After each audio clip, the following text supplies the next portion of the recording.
What's up and welcome to FPL Today. I'm your host JNO, welcome to the channel and welcome to another My Team for Game Week 3. In this series we go over my team so you know what I'm doing, the way I'm thinking about the game and my approach to my transfers, so you can get an insight into someone that has managed to do well for the last 2 seasons and hopefully will do well this season as well. But before we get into this video, check out the links in the description down below if you want to support the channel, and thank you so much for all the support all the way from pre-season up to this game week for the channel so far. I'd also like to apologise for not getting this video out last week. However, because the loss in the family, we've been planning for funerals. I also had training to catch up with because I took time off because of the sudden death and all of that stuff. So I hope you can appreciate that I didn't get out FPL Q&A and my team for Game Week 3. However, I still did manage to get 2 videos out for you, and this week we should be returning to normal and hopefully also getting a live stream out tonight. So hopefully service will resume as normal for this game week.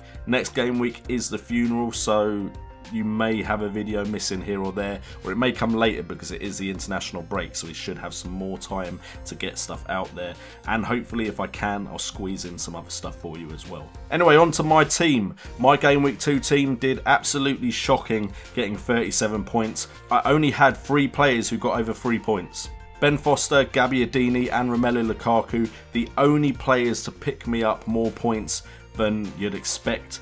And a lot of players got me 1 point. In fact, 5 players got 1 point apiece. I suffered a lot with rotation. Danilo, Ward-Prowse, both not starting really hurt me. Mohamed Salah not starting also really hurt me. And there's a lot of work I need to do on this side. As you can see, my transfer from Game Week 1 was Mbemba, taking the place of Shane Long from Burnley. Mbemba now a starter for Newcastle at 4 million, a very cheap defender to allow me to keep that budget on defence very, very low. And as you can see from my Game Week 1 team, there were changes made. Players like Danilo and Ben Davis brought in. I think Bertrand was brought in as well. So if you want to be 100% up to date with my team, go follow me on Twitter at JNO United, where you will get my team screenshotted and posted on Twitter just before or after the deadline, so you know exactly what my team is going into the game week. But yeah, I had an awful Game Week 2. I mean, not only am I not in the top 100k anymore, I'm now not even in the top 600k. That's how far I dropped from grace from my great start to the game week. And there's some painful issues that we'll get into when we talk about the transfers. But moving on to my top performers, well, there was only 3 of them to pick from. It's not like anyone else even came close to them. We had Ben Foster, Manuel Gabbiadini and Romelu Lukaku as my top 3 performers. The lowest point scorer out of those was Ben Foster, who got a clean sheet. However, he made no saves and got no bonus points at all because he was pretty much not even needed. That's how comfortably West Brom won. But so far, 2 clean sheets out of 2. Ben Foster has been a good pick for me. Gabbiadini finally came good. However, Charlie Austin did come on with Shane Long near the end of that West Ham game, so I'm hoping Gabbiadini's game time is still nailed on. I won't be transferring him out because I feel like there's more desperate and pressing matters in my team to fix. So the fact that Gabbiadini scored is very good for me. I'm hoping he will still start in Game Week 3. He got 7 points because of scoring 1 goal, which I can't really ask for any more than that.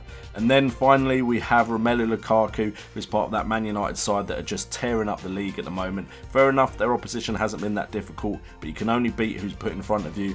12 points because he was my captain, so doubled up on the 6 points. Gabbiadini would have got me an extra 2 points if I captained him, but I'm not captain Gabbiadini. My faith is nowhere near as high in him as it was when I initially picked him last season. However, the problem is all the assist points are going to other players in that Manchester United side because a lot of them are playing really well. So no bonus points for Lukaku, and my game week score was as bad as it was because these are the only 3 that did anything. So looking at my team for Game Week 3, and it's not changed yet because I usually make my transfers after the press conferences.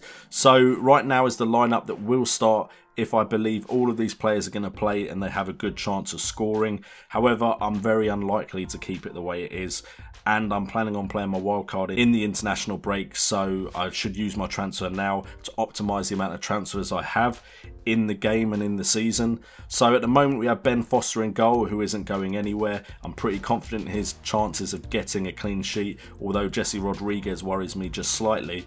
Ryan Bertrand against Huddersfield, that's a no-brainer. He looks nailed on in that Southampton side. Kyle Walker's red card could be a stroke of luck for me because that means Danilo might get the right wing-back berth and then Sane or someone else will play on the left. Or vice versa, Danilo might play on the left, but I'm hoping he plays on the right.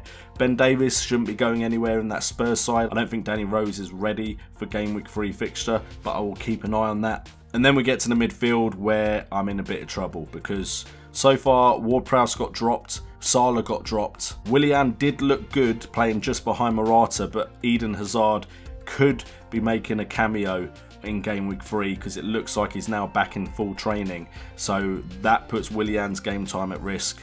And then De Bruyne hasn't got any points yet and looks to be playing deeper than I was hoping he would be playing, especially in the second half of that Everton game.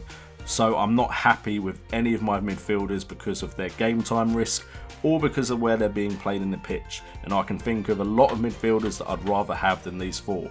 Unfortunately, I've only got one transfer for this game week, so I've got some decisions to make as far as that is concerned. However, that means Gabbiadini, Lukaku and Kane will all stay in the team almost by default, purely because I know where I need to focus my attention.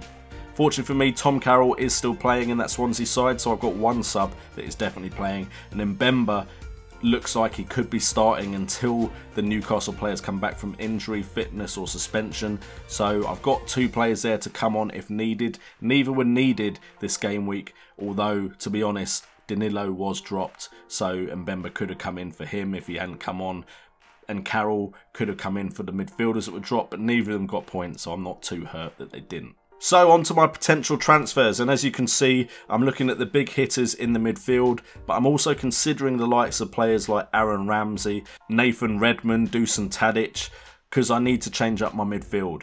But these are the ones in the league at the moment that look the most likely to score me points, and after Game Week 2 I need points, and they are Henrik Mkhitaryan, Paul Pogba and Christian Eriksen.